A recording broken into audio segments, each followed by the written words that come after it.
I got these going right across my deck here now. I did not right up in his vicinity, but no, I didn't. So this is good too, Roger. Thanks for that information, sir, and I'll get back to you if we come up with anything. Over. Hey, everybody, and welcome to another episode of Beyond the Breakers, a podcast about shipwrecks, loss, and lessons learned from maritime disasters. My name's Tanner, and I'll be joined shortly, as usual, by Taylor. But first, we do have one new patron to thank, so big thank you to Lancy. We really appreciate the support over there on Patreon. We hope you like what you find over there in terms of our bonus catalog. And we'll have some more cool stuff coming out soon. By the end of the month, we've doubled up on our main episodes here, so we have some bonus work to do. But aside from that, let's bring in Taylor. Taylor, how is it going? Oh, not too bad. Happy to be here. Yeah, we did double up on our main episodes, didn't we? Kind of unintentionally. Well, this is also the first month of the season that we've done 2 main episodes, actually. So we needed to get to work on some. That's true. That's true. What have you been up to? What is your media consumption like? I started a new book called Native Nations by Kathleen Duval. Duval. The Jaguars coach guy. Yeah, absolutely. Because I don't think enough of our audience is going to get that. Probably not. It focuses on the last, 1,000-ish years of Native American history in North America specifically. And it's really interesting to view the different tribes and nations and how they interacted with each other and how they interacted with the Europeans. I think the generally accepted story, and I don't think it is in academia necessarily anymore, but in the public conscience, is that the Europeans showed up and the Indians died off and it was inevitable, and that's just the way it was always going to be.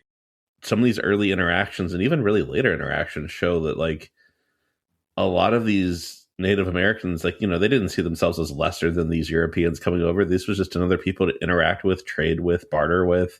They had a lot more agency in all of this than they're generally given credit for. And a lot more knowledge than people give them credit for, in terms of who these people were. I mean, aside from your initial first encounters, when the Pilgrims show up in, what becomes Massachusetts, Samoset walks into their camp and greets them in English. Yeah, I think that's stuff that we don't talk about a whole lot. It's very, very interesting. One of the things that they talked about is that the Mohawks were one of the biggest exporters of beaver pelts to Europe, directly to Europe. And then also there's factories in France that are producing muskets to the specifications of the Mohawk. That's pretty cool. That's something I didn't know, but it's cool to see what actually the interaction was like versus the general story that the Indians kind of just disappeared. Well, it's interesting to see histories from that time when the power balance was more so that the colonies in the early United States really was forced to treat these nations as nations. You had to deal with them on a somewhat equal playing field because they had the knowledge and they could exert quite a bit of power. But yeah, I think those earlier histories are interesting where that is much more a political reality. A lot happened between Plymouth and Wounded Knee. There's a lot to fill in between. I found the section on Eastern North Carolina in particular very interesting, mainly because they're talking about some of these places that I can literally picture in my head of what it looked like, as talking about people standing at the mouth of the Tar River as it flows into and it's I literally know what that looks like. That's kind of cool to think that these events happened right there. So yeah, that's what I've been up to. It's I would highly recommend it. I think it's a UNC Press book, and it's written by a professor that Kathleen Duval is a professor at UNC. I've been reading I just started a book called Political Islam: Context versus Ideology. This is a collection of writings that's edited by Khaled Hroub with, contributions from other scholars of Islam. Khaled Hroub is, his specialty is Hamas. He also has other books specifically about Hamas. He has Hamas, A Beginner's Guide, and Hamas, Political Thought and Practice. I'm just going to say the word Hamas one more time for the the NSA agent listening to our episode, just to This get it on there episode will one be more time shadow banned on in the transcript. Hamas. So as the title suggests, it analyzes Islamic political movements, and kind of the central contention is that the localized context in which these movements develop wields an equal, if not greater, influence on how they develop than purely ideological factors that they're founded around. Sort of saying, you can have whatever ideology you want, but that's going to be shaped and sort of chiseled away by the realities on the ground, the material conditions, if you will, of where this is happening. Which is why you see movements that ostensibly have the same outlook develop in very different ways. At the beginning, he goes into kind of how the breakdown of the Ottoman Empire really sort of spawned a lot of these movements, where you had, even before the end of the empire, you have the empire not just getting weaker, but also opening itself up to outside influence. Much of that to deleterious effect, particularly if you're looking at it from an Islamic standpoint. If you're looking at it kind of from a moralizing standpoint, you might not want all of this Western influence coming into, what is supposed to be this sort of bedrock caliphate of the Ummah. And so you have a lot of those thinkers coming out of the late Ottoman period, and then after the revolution in Turkey and the overthrow of the empire itself, you get a lot more of that. You also have Iran in the mix there, where you have like the Qajar dynasty. You also have a similar like weakening of imperial power, and you have the same sort of fertile ground for political thought. As it relates to religion. I think it's interesting. There are some parallels there you could see, I guess, with like the English Civil War, how much political and religious thought comes out of the ranks of the English Civil War, because you have this breakdown of not society per se, but like how society is structured. People are suddenly questioning, well, is the king divinely appointed? Can we just cut his head off and do something different? I was even thinking about like the split of the Roman Empire and Eastern Orthodoxy versus Catholicism, and I think it's those conditions create that kind of thing, when they happen. Yeah, I imagine that's a pretty interesting read. Yeah, I've just gotten into the first part, but I'm excited to get further into it. I have one of his other books as well. Okay, so that housekeeping stuff done. We have something that we don't always have in our episodes. We have a current event that we want to talk about. We could probably do a current event section every time if we wanted, if we thought about it. Not that there's anything going on in the world right now that would affect international shipping or anything like that. But we do have something that is more directly related to our show. And that is that the man, the myth, the legend, Tommy Thompson, is out of prison. I'm referring, of course, to the treasure hunter Tommy Thompson and not the politician. If you think way, way back to episode 21 on the saga of the lost ship of gold, SS Central America, he came into that episode with about 15-ish minutes left. He was one of the leads on the team that ultimately discovered the wreck and salvaged the massive quantities of gold from that wreck. And he then absconded with much of that gold. He ended up selling a large portion of it. I believe that happened in the lobby of a self-storage facility in Miami Beach, I want to say. I think it was something like that. And so he was a figure there in that story. He was in prison due to the events of that episode that we covered. He just got out of prison. He was released, I think, 2 days ago. Yeah, maybe 3. It was pretty recently. I don't even know why it popped up on my TikTok feed. So he's out. Good. He's free, and we're going to go dealer's choice here. I have a couple articles available here we could read from. Okay. I've got The Guardian. I've got Bro Bible, BBC, Treasure Coast News, The Observer, Numismatic News, and CBS. Well, not CBS. Not CBS. Bro Bible? Let's go to the Bro Bible. That's from 3 hours ago. After 10 years in prison for refusing to disclose the location of some missing gold, authorities have finally released treasure hunter Tommy Thompson. Authorities still don't know where the gold is, though. In 1988, Thompson, 73... Does that mean he was 73? He's 73 now. Yeah, I didn't think he was 73 back then. This is not the Grammar Bible. This is the Bro Bible. In 1988, Thompson, 73, an American deep-sea explorer, found millions of dollars worth of treasure from a sunken ship. Okay, we know that part. With the understanding that they would receive a return on their investment, 161 investors contributed $12.7 million to Thompson to find the ship. He did. In 1988, he and his team recovered thousands of gold bars and coins, and they ultimately sold most of them to a gold marketing group for roughly $50 million in 2000.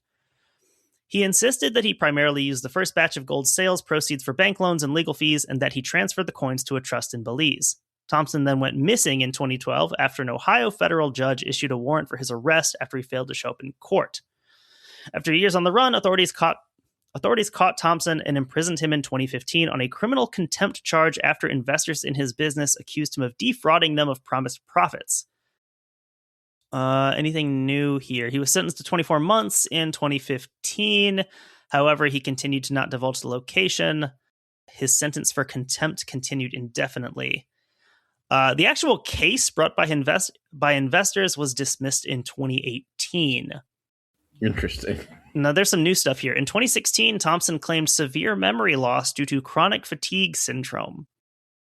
The judge in his case at the time responded, "This selective amnesia, it adds up to a lack of credibility." I think these are just details of the rambling testimony we mentioned in the episode itself. Mm-hmm. Yeah, didn't he kind of just try to stretch it out as much as Yes, possible? he was basically told to just stop talking because this is the most Filibuster. rambling, incoherent thing I've ever heard. According to his lawyer, Keith Golden, despite Thompson never revealing the location of the missing gold coins, every last piece of gold dust was accounted for. In an interesting bit of timing, a 64-pound, $10 million California Gold Rush bar recovered from the shipwreck by Tommy Thompson is currently on the market. According to Numismatic News, a collector privately purchased the bar in 2002 for $8 million as part of a larger deal that included other ingots and gold coins recovered from the shipwreck site, setting a record for numismatic rarity. Well, that's the Bro Bible's take on it. It's always nice to see a story come back into the news. Yeah, it is.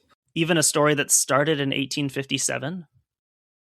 I saw in the notes here is that we conjured up a potential scenario of Iran imposing higher oil prices on the global economy. We did. I doubt we're the only geopolitical experts to have thought of that before it actually happened. In fact, I would say most people had thought of that before it actually happened just here. no one working in the White House.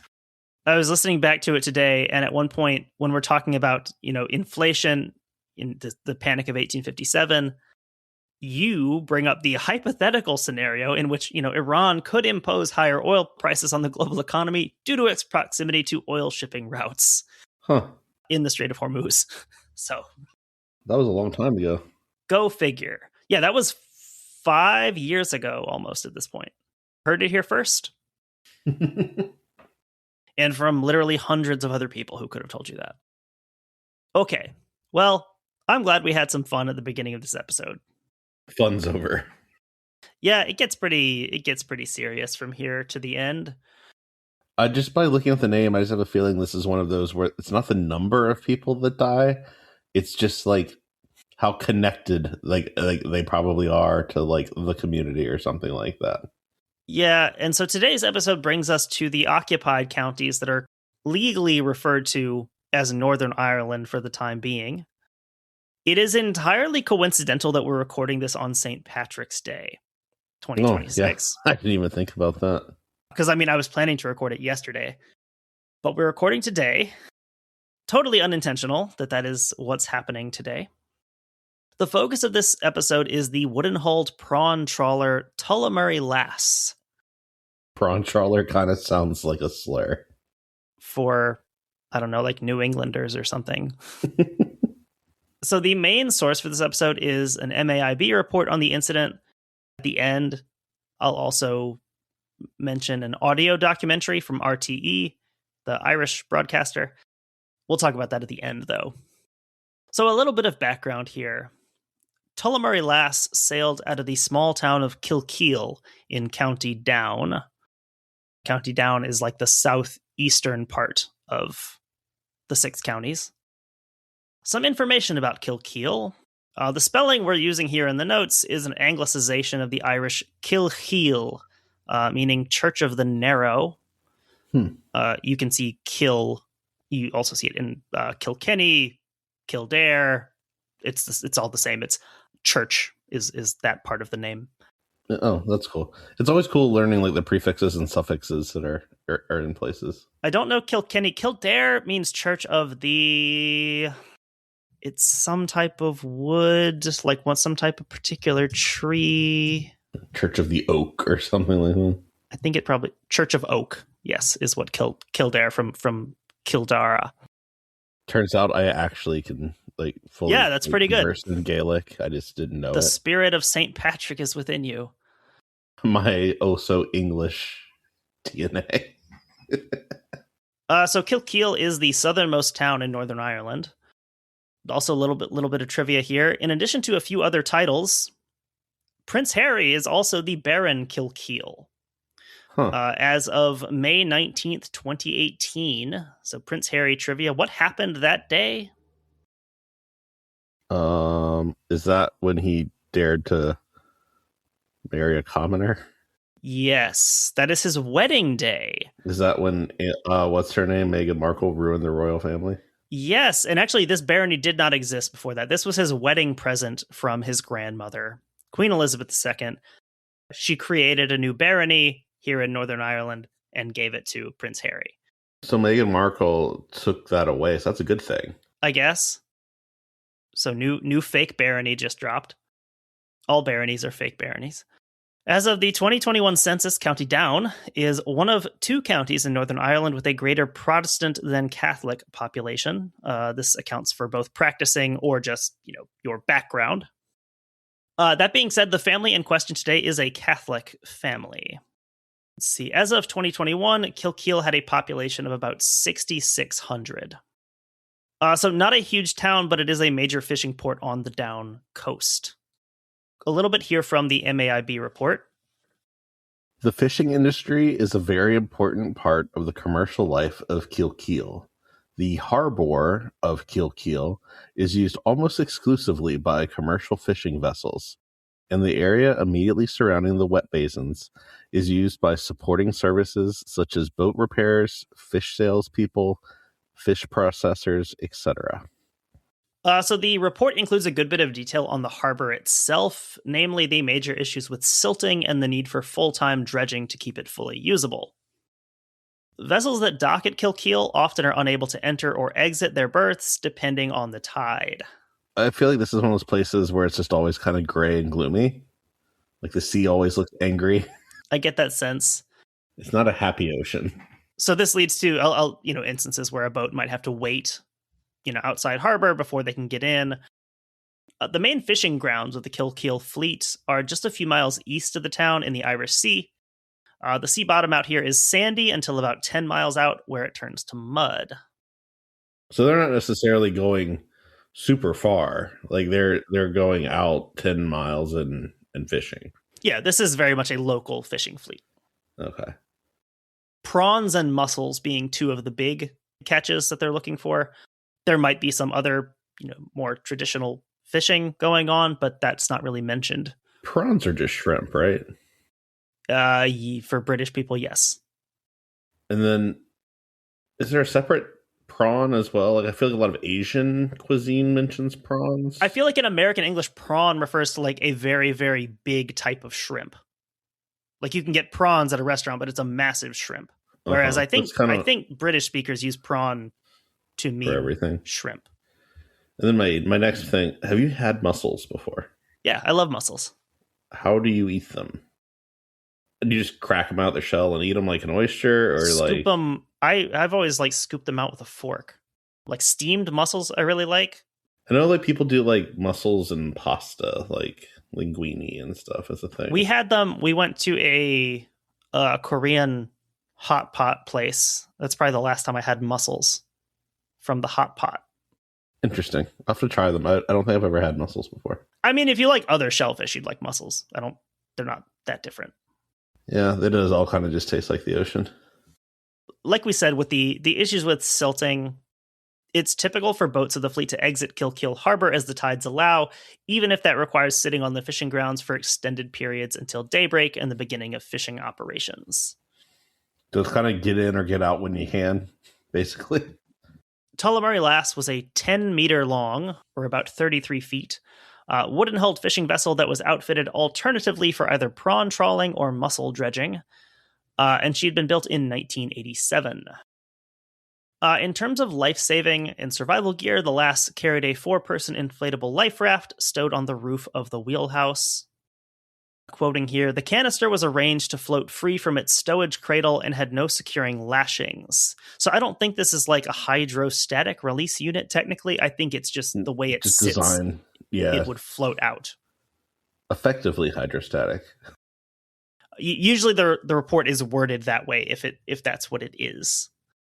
There were also 2 life buoys on board, 3 to 4 life jackets that were kept in the engine room, and flares that were kept in the wheelhouse.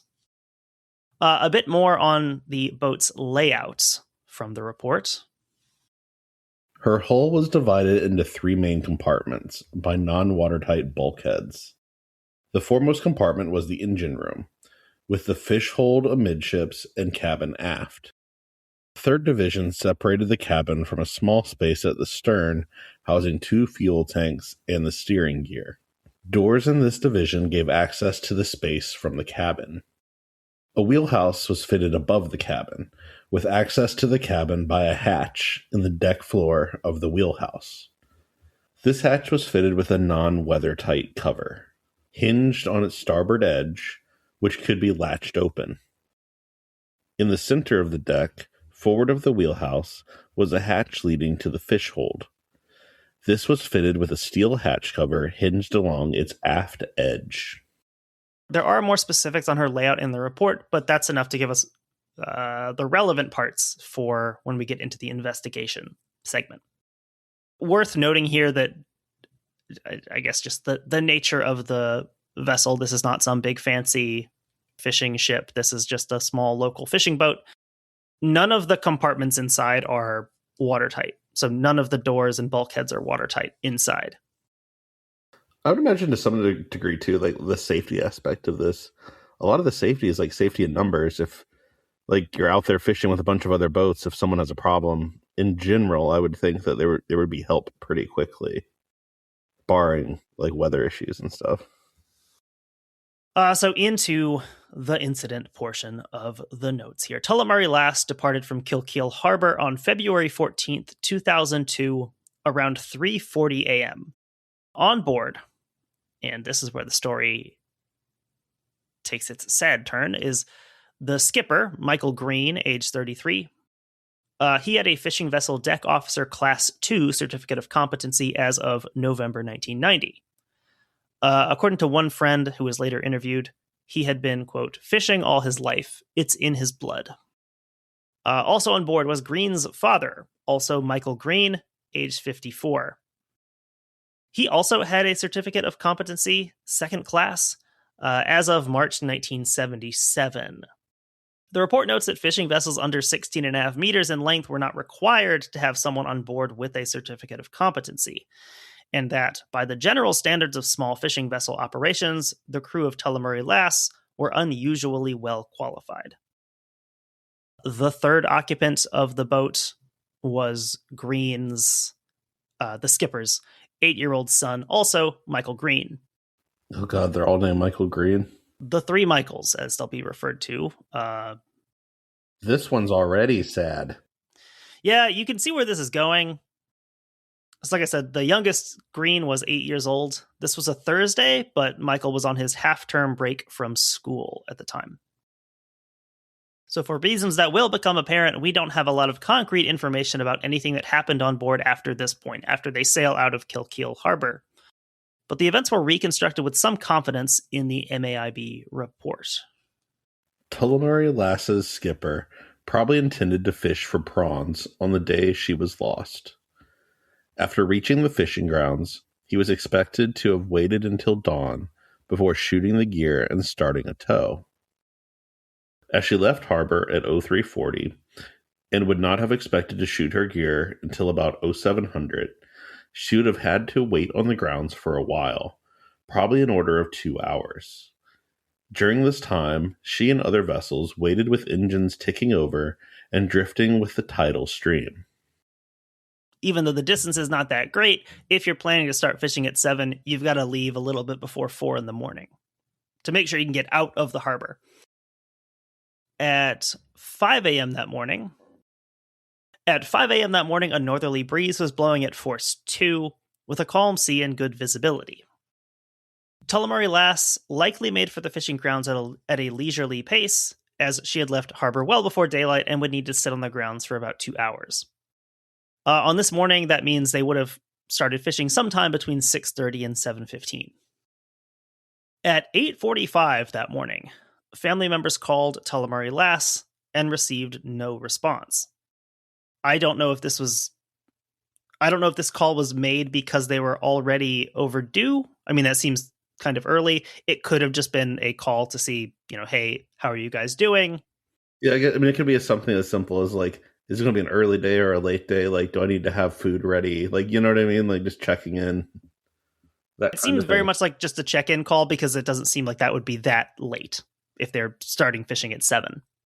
More calls are made throughout the day with the same result. They start asking around for local skippers to find out if the Lass had been seen or heard from, and none of them knew anything about the boat.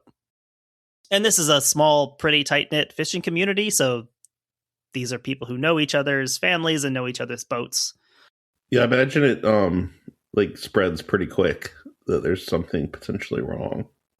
She was officially reported to the Coast Guard as overdue at 4:39 the following morning, so about 25 hours since she had left Kilkeel. This set off the official search and rescue operation, and the nearest available search and rescue unit, the Newcastle lifeboat, was called at 5:08. So they waited a whole day, essentially, before officially notifying the Coast Guard. I mean, I guess with another distress call, there's only so much you can do. Yeah, and I mean, and the possibility that she had put in somewhere else, due to some sort of issue is always there. This is 2002, so I don't know. This is kind of the early-ish days of everyone having a cell phone or having a mobile phone available. Can't imagine they had great cell coverage there. Yeah. So it's not quite like today where you would maybe expect constant available updates from something like this. The operation was first designated as a pan-pan situation. Requests were sent to other harbors in the area to report any sightings. None were reported. By 8:29, more search and rescue assets were on site, including rescue helicopter R116, the Irish Lights tender Granuel, the Kilkeel inshore lifeboat, and Nimrod aircraft R51. It's a good old Nimrod. I was reading a bit about the Nimrod, kind of used as like a scouting and reconnaissance plane, but also useful for search and rescue. Just over an hour later, the Coast Guard officially upgraded this to a Mayday situation. Over the following roughly 11 hours, all available vessels and aircraft joined in the search. This included 2 rescue helicopters, an additional Nimrod, lifeboats from Port St. Mary, Peel, and Newcastle, Irish Fisheries Protection Vessel Ken Vickers, the Police Service of Northern Ireland Underwater Search Unit, or the PSNI Underwater Search Unit. And this also, of course, includes lots of local vessels. There's a couple dozen fishing vessels just on their own who are assisting with the search as well. The search is focused in the seas off of Kilkeel, Carlingford Lough, and Dundalk Bay. Carlingford Lough is a narrow inlet west of Kilkeel, and Dundalk Bay is further southwest of this, near the Republic of Ireland city of Dundalk. Yeah, I'm looking at this on the map. It's such an interesting, topography and everything here. Like, some of these little harbors and stuff are literally just carved into the side of rock. It really, looking at that, really does make the loch as a topographical feature very interesting, because you see those little ones and then you see Carlingford Loch. It looks like someone just, like took a shovel and scooped out a bit of the coast. During the search, there were several reported sightings of diesel fuel and debris in the water. The PSNI dive team investigated the source of the diesel fuel, but this was not found to be from Tullaghmurry Lass. One piece of debris, however, was positively linked to the Lass. This was a uniquely marked broom handle used for sounding fuel tanks. Interesting. So I don't know that this could have been marked with the name of the boat or some other identifiable marking. Mm-hmm. But it was definitely from Tullaghmurry Lass. Darkness brought about the suspension of the search at 6 p.m. on the 15th. So this is the day that the search started. They limited continuation of the search plan for the next day. None of these yielded any results. On the 18th, more assets began to arrive in the form of HMS Bridport, a Sandown-class minesweeper equipped with sonar equipment for searching the seabed.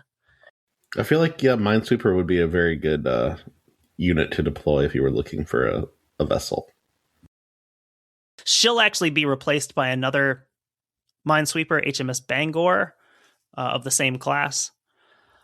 And they're also joined by Irish Navy patrol vessel Enya. Echnia.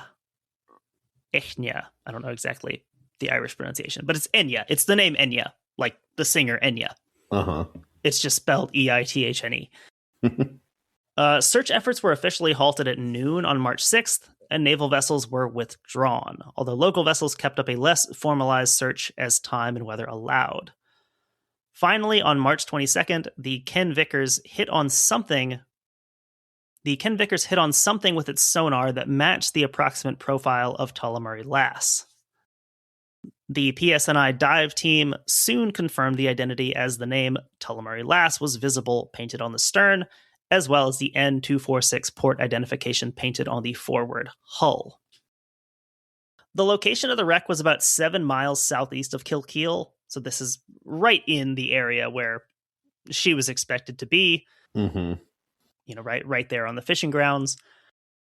Tullaghmurry Lass had come to rest at a depth of about 42 meters, or about 138 feet, and was sitting upright in the sand at the bottom with a light covering of silt on some external areas, but largely exposed and accessible for investigation.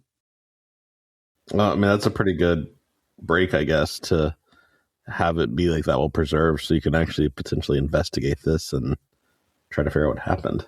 Yeah, I think like the very lower portions and like her propeller was buried in the sand, but aside from that, was pretty accessible to the dive team. The wreck site was surveyed over the course of 2 days at the end of March 2002. Weather made these non-consecutive days. First, an ROV was deployed from the Ken Vickers with a real-time video connection, allowing those on board the Vickers to explore the wreck site. And this is also recorded for later review. The ROV was operated in conjunction with the PSNI dive team, who were able to manually get it in and out of areas that the controllers alone couldn't reach.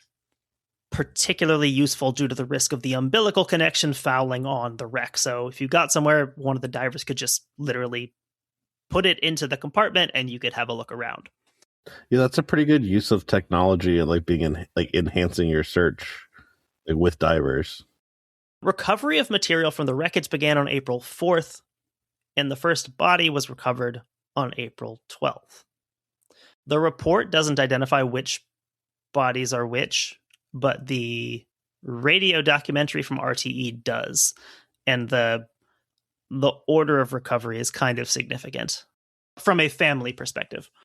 Just the fact that they find the bodies on board tells me that whatever happened must have happened quickly. Yes, as will be revealed by the investigation. Okay, I mean that's when I so like otherwise I feel like they would have made an attempt to abandon ship. I feel like anytime you find people like that, like it means that they weren't able to escape. Right. So I think just given the time of day that these were first identified, that one of the bodies was recovered on the 12th. The remaining 2 were recovered the next day. Mm-hmm. And, granted, it is a fairly small space, the cabin space here. All 3 of them were found like more or less on top of one another. Mm-hmm. Again, there's more. I don't want to give too much from that very good radio documentary. The main focus of the investigation was, of course, on what sank Tullaghmurry Lass. Several planks were missing from the forward sections of the vessel, but it was fairly clear from the beginning that the key to sinking would be found at the stern. For this part, we can read directly from the report. Several adjacent planks on the transom stern were missing, just above the normal waterline. Other planks had been disturbed, but remained approximately in position. These missing planks exposed the 2 fuel tanks and steering gear.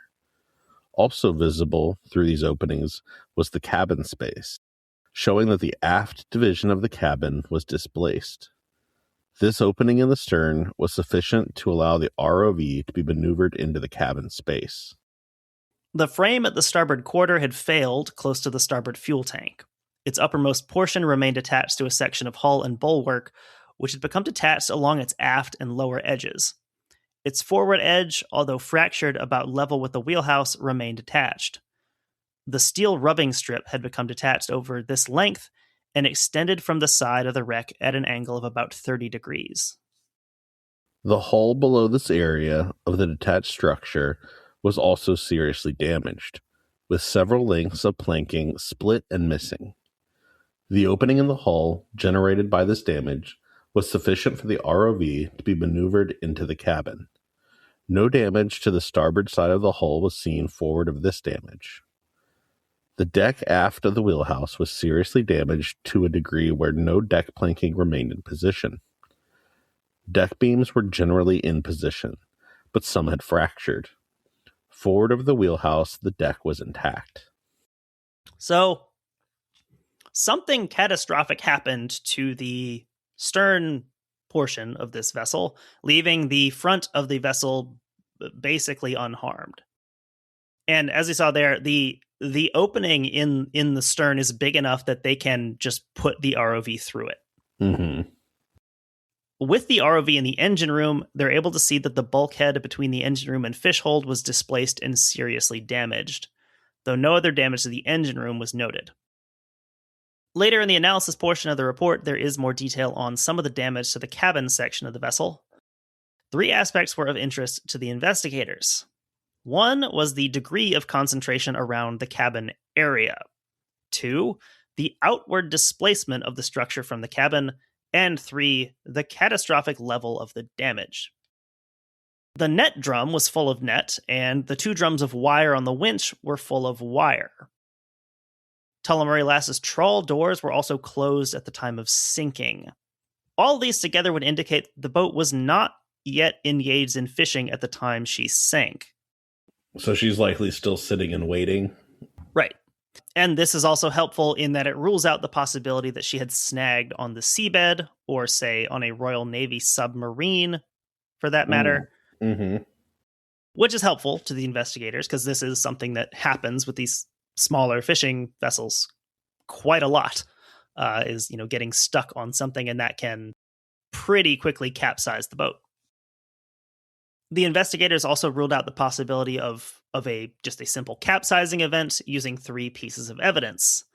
1, the tire fenders all remained outboard of the bulwarks. So it would be expected, if the boat had capsized, that at least some of these on the high side of the vessel would have swung over the railing.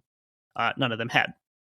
A mussel rake was still in its unsecured position on the forward deck. You would expect something like that to fall to the seabed if the whole boat had capsized. And then various small items that were still more or less in place in the wheelhouse cupboard.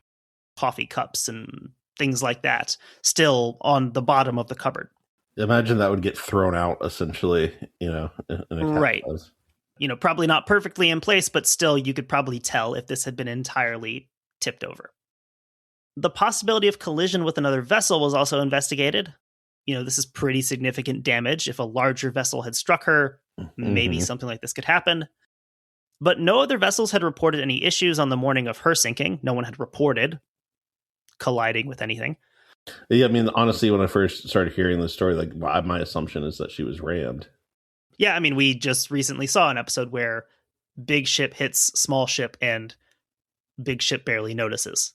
Actually, we've done 2 recent episodes about this. They compared things like scuffs, minor damage. They took paint samples from other fishing vessels in the area. Nothing was any sort of match or gave any clues as to what had happened.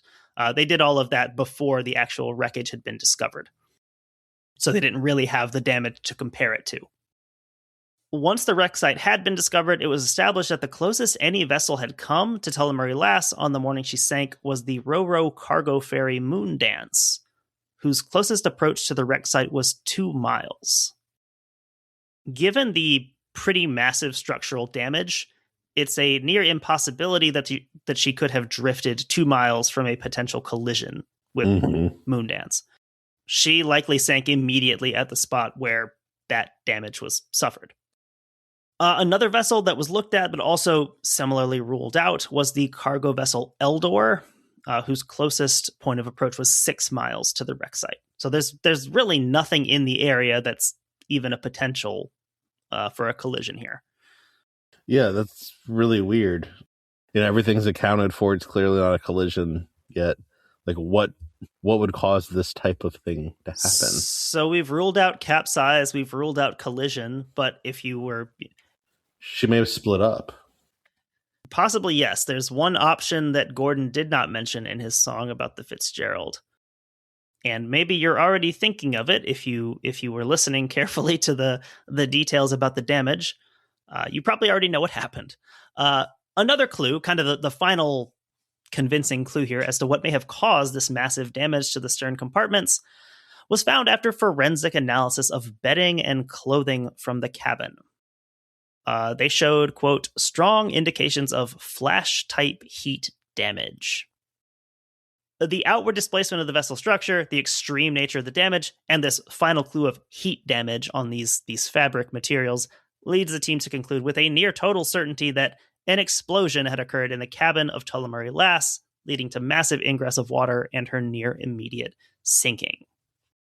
Why would a fishing boat have flammable chemicals on board? It's a great question that probably has a fairly reasonable answer. I guess my question is, why would it have flammable things? There's all kinds of shit that's flammable. I mean, you could have a little cooking propane or something that could be flammable. Why would you have enough to make torpedo-sized hull in your hull? That is the real question. Is like, this is a pretty serious explosion that happens here. So the only flammable materials that Tullaghmurry Lass carried in any significant quantity were the diesel fuel for her engine, which was pretty quickly ruled out. It's really hard to make diesel actually explode. It doesn't have the vapor and everything and like the fumes the way the gasoline, which is the dangerous part of gasoline. So you're the diesel expert due to what your job is, but we do have a bit from the report here explaining why this is the case with diesel fuel.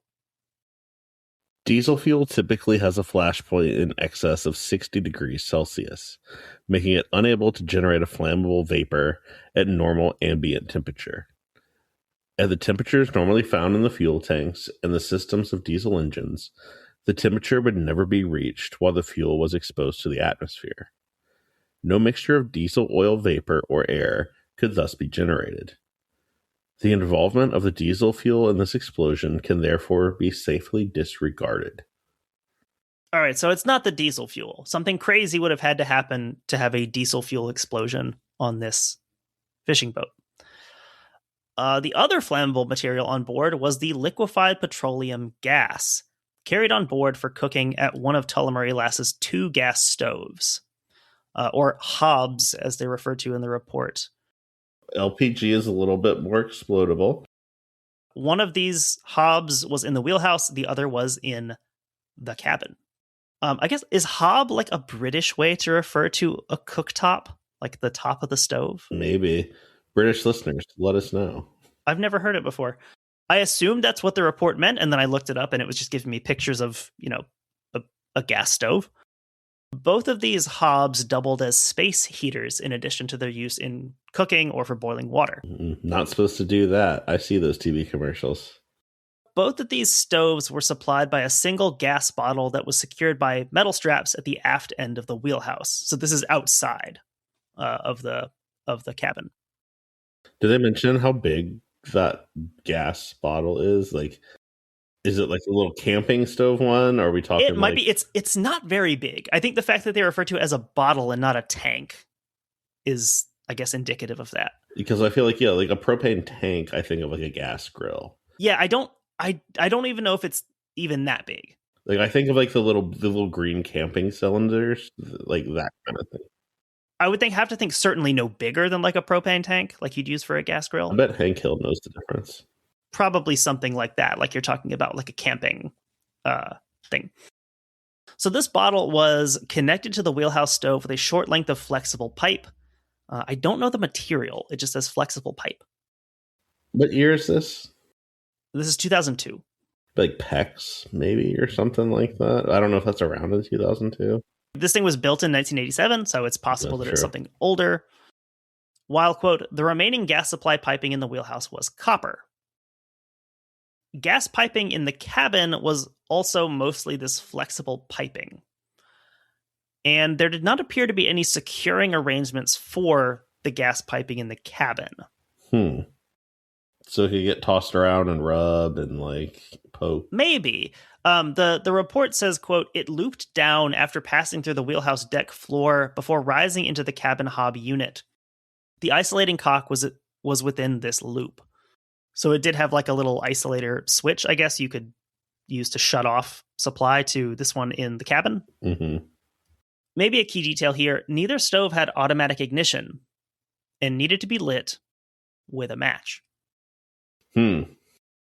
Not great.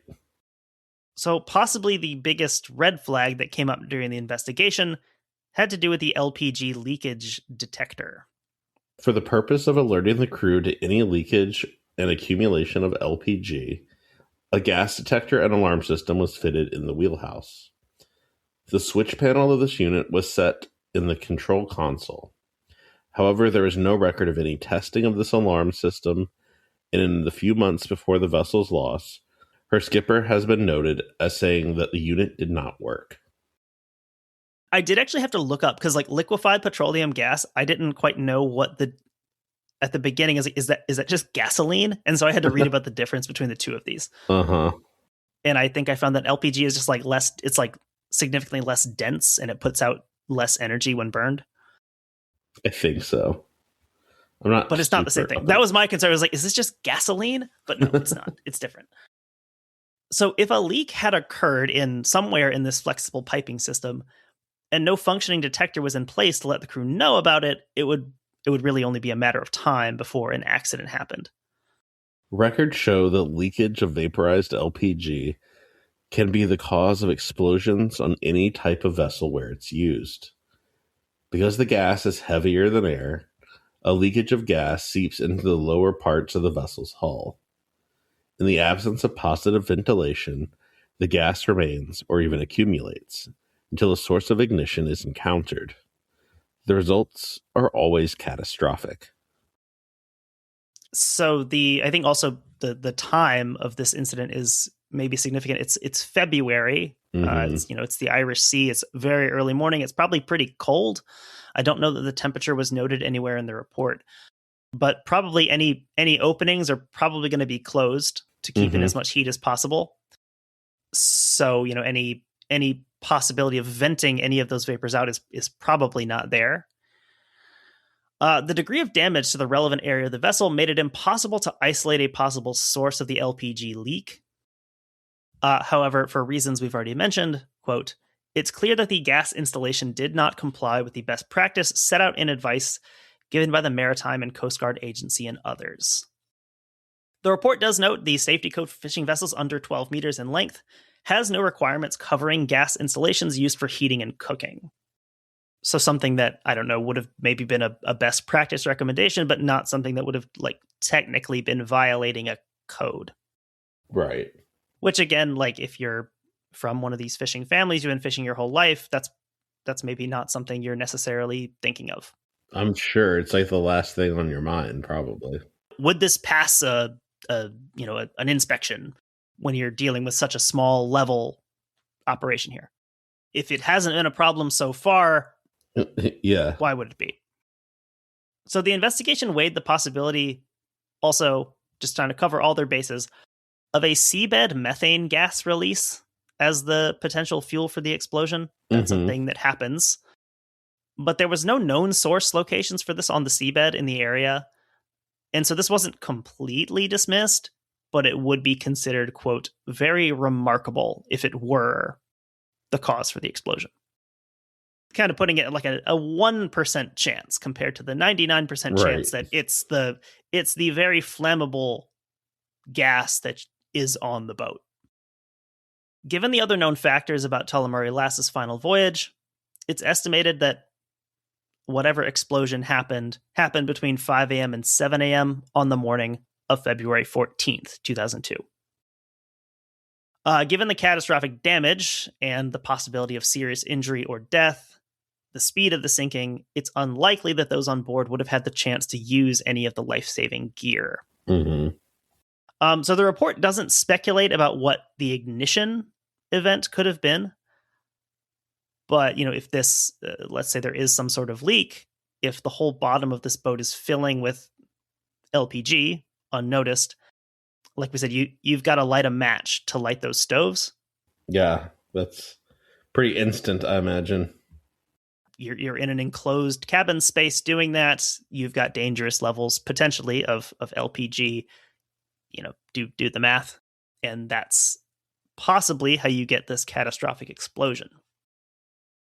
So, within probably with less than a percent point of doubt, you can isolate what happened to Tullaghmurry Lass. So in the days after the sinking, Tullaghmurry Lass and the 3 members of the Green family on board were covered in various news outlets in the UK and in the Republic of Ireland. Here's where it gets very sad. In an interview with The Guardian, Gabriel Green, brother of the oldest Green on board, he said of 8-year-old Michael Green, his grandnephew, "The wee lad lived to go out in the boat, and all he wanted for his future life was to go to sea. For 3 to go in one go is totally devastating." I imagine this is probably a community that, you deal with these kind of things that happen from time to time. But for it to be so concentrated within one family is probably pretty unique in this situation. Right. I mean, you have your isolated drownings, you have things like that. In any sort of, harbor type situation, there's dangerous things that happen. But yeah, like you said, it's not necessarily surprising to lose one of these people, but to have three generations lost in one sinking is pretty unreal here. That same article notes that just 2 weeks prior to the loss of Tullaghmurry Lass, another fisherman from Kilkeel, 23-year-old Mark Spears, was killed when his vessel capsized in Carlingford Loch. And actually, for Gabriel Green, the family member they just interviewed, this wasn't his first time losing family members to the sea. His brother Hugo, so another great uncle of 8-year-old Michael, he had drowned in Kilkeel Harbor while boarding a boat 17 years earlier. Yeah, so this is definitely something that is prevalent, around in the community. So a final sad detail about the incident, and one that we see with some frequency in these stories. Tullaghmurry Lass, we said she was built in, 1987.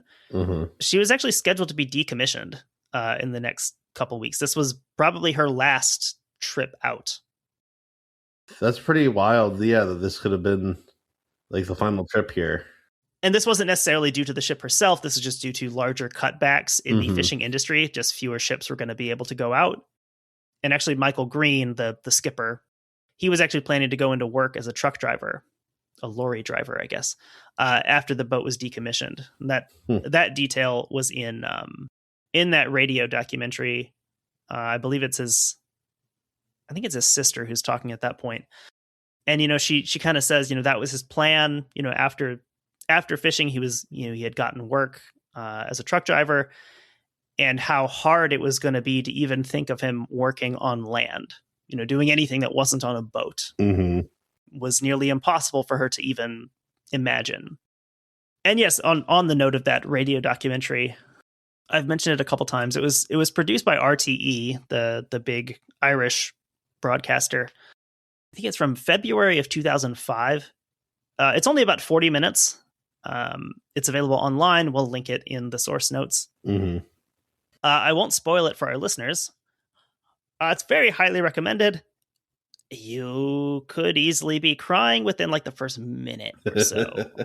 Like it's very well done. It's very emotional, and I don't even know if there is any voiceover. I think it is mostly just like interviews with people from the area, people involved, family members, things like that.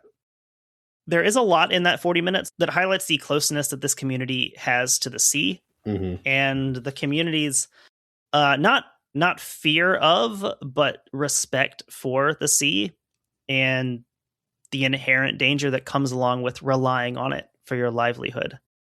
Even down to the youngest of them. There's a part in the documentary that talks about how the youngest Michael on board, he had just watched The Perfect Storm, the movie. Yeah, that would have been about that time. And he wanted to be a fishing captain, and he even told his mom, if I'm a fishing captain and my ship goes down, don't be sad for me, because a captain's supposed to go down with his ship. So there's that. Listen at your own risk. It is very worth your time. But also it is you probably need to be in the right space for it. Right. Kind of just highlighting, I was talking about the closeness to the sea. I think it is the sister who says, no matter how big the boat is, it's small compared to the sea. Yeah. Which is sort of a running theme where we can build big ships and we can make ships safer and we can do all these things. But even today, small ships get lost, of course. Big ships get lost at sea. It's still a very, we certainly haven't tamed the ocean in any significant capacity. So, I mean, that is the wrap up here. Again, check out that documentary if you've got 40 minutes to spare, which I think you do. I suspect you do. We'll get this one out as soon as possible. I'm excited about this one. I'd like to get it out quick. Do you have any final thoughts on the tale of the Tullaghmurry Lass? No, nothing too much. It's like I said, these are the sad ones, aren't they? It's easy when it's just a bunch of numbers, but when you can see it directly in a community, I think it definitely ups the tragic factor a little bit. But also like you said, it didn't. It's a community that respects but doesn't fear the sea, and I feel like you see that in all these kind of fishing communities, be it in Alaskan crab fishing or this kind of thing, or even in the Great Lakes, like with lake freighter captains, they're not afraid of it, but they definitely respect what the lakes can do. I pretty much wrote the whole episode from the report, and then I went back and I read some of the articles. I listened to the documentary, and I will say there's a definite difference in reading these things in the sort of cold clinical language of the MAIB report, or an NTSB report, anything like that. They're, for good reason, they're not getting into the emotional aspects of this. But I think when you read one of the Guardian articles about it, where they start interviewing people and you hear some of these, you learn a bit more about the family and the people on board. I think especially that's the power of that radio documentary, in that you can hear the voices of these family members and some of the other people involved in the search and rescue. And there is a special power in that really makes it hit harder. When you start looking at these incidents that way, after you've gone through the cold calculus of the report and you get to the human aspect of the story. So there's that. We, I think, can sign off here for now. Thank you so much for listening to this episode. Thank you for listening to the show. We'll talk to you again soon, and take care.